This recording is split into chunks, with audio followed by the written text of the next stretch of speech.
ഹരേ കൃഷ്ണ.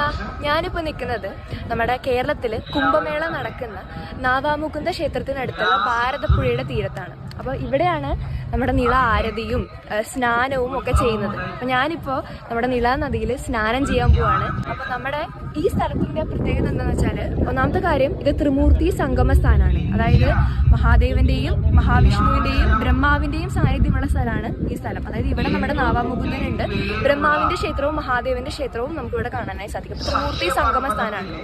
പിന്നെ ഉള്ളത് നമ്മുടെ ഭാരതപ്പുഴ എന്ന് പറയുന്നത്. ഭാരതപ്പുഴയെ ഭാരതപ്പുഴ എന്ന് വിളിക്കാൻ കാരണം തന്നെ ഈ ഭാരതത്തിലെ എല്ലാ നദിയുടെയും, അതായത് സപ്ത നദിയുടെ സാന്നിധ്യം നമ്മുടെ ഈ ഭാരതപ്പുഴയിൽ നമുക്ക് അനുഭവിക്കാനായി സാധിക്കും. അപ്പോൾ ഈ മാഘമാസത്തില് 271 വർഷത്തിന് ശേഷമാണ് വീണ്ടും ഇവിടെ മാഘ മഹോത്സവം നടക്കുന്നത്, നമ്മുടെ കുംഭമേള നടക്കുന്നത്.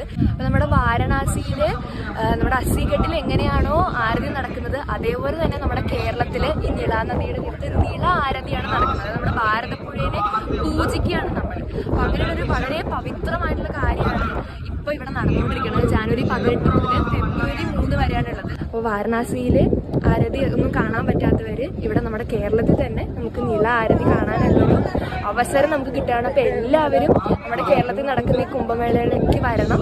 ഇവിടെ നിള നദിയിൽ വന്ന് ഇവിടുത്തെ ആരതിയൊക്കെ കാണണം, സ്നാനം ചെയ്യണം. വളരെ മനോഹരമായിട്ടുള്ളൊരു കാഴ്ചയായിരിക്കും നമുക്ക് ഇവിടെ വന്ന് കാണാനായി സാധിക്കാം.